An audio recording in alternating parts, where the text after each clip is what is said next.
तो बच्चों आज हम करने वाले हैं इंटीग्रेशन बाय पार्ट्स। तो इंटीग्रेशन बाय पार्ट्स में जो हम कैसे क्वेश्चन को करते हैं तो देखते हैं वो। तो देखो इसमें हम आइलेट को फॉलो करते हैं। आइलेट क्या होता है, ये फंक्शंस के बारे में हमें बताता है। आई का मतलब होता है इनवर्स ट्रिग्नोमेट्री फंक्शंस, जैसे sine inverse x, cos inverse x. L का मतलब होता है लॉगरिथमिक फंक्शन, लॉग की फॉर्म में जो होते हैं। ए का मतलब होता है अलजेब्रिक फंक्शन, मतलब कि इस तरह की फॉर्म में जो होंगे। टी का मतलब trigonometry function, sine x, cos x. और ई का मतलब एक्सपोनेंशियल फंक्शन। ठीक है, ये इसी पैटर्न के अकॉर्डिंग हम सेट करते हैं इसके अंदर। देखो अगर आई पहले मतलब कि इनवर्स फंक्शन आ गया तो उसको पहला प्लेस मिलेगा, लॉगरिथमिक आ गया तो दूसरा मिलेगा, एल्जेब्रिक आ गया तो इसको थर्ड प्लेस मिलेगा, ट्रिग्नोमेट्री को तो फोर्थ, और एक्सपोनेंशियल आ गया तो मतलब ई की पावर एक्स को आपका कौन सा प्लेस मिलेगा, फिफ्थ प्लेस मिलेगा।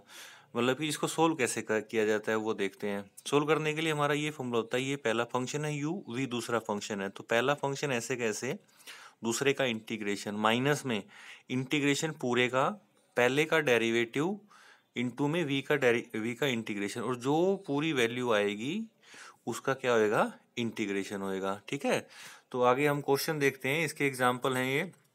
जैसा कि आप पहला क्वेश्चन देख पा रहे हैं यहाँ पे, तो पहले क्वेश्चन के अंदर क्या है, एक्स कोस एक्स है।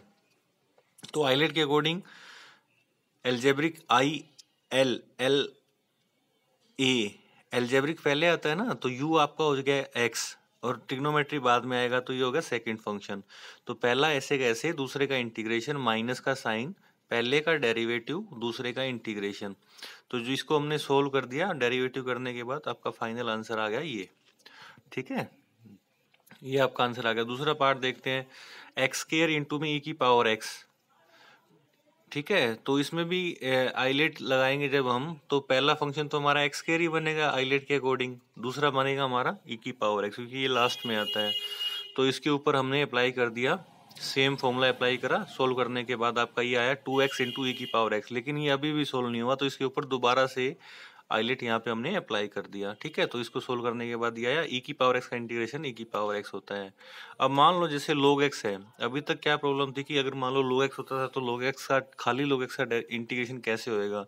तो हम इंटू वन कर लेते हैं, उस केस में वन कर लिया हमने इसके साथ। तो पहला फंक्शन हमारा log x हो गया, दूसरा हमारा वन हो गया। तो वन का इंटीग्रेशन होएगा, फिर log x का डेरिवेटिव, वन का इंटीग्रेशन। इसको फाइनल हमने सोल्व करा तो ये इस प्रकार से इसका आंसर आ जाएगा। बस इंटीग्रेशन हमने वैसे ही करना जैसे हम पहले कर रहे थे।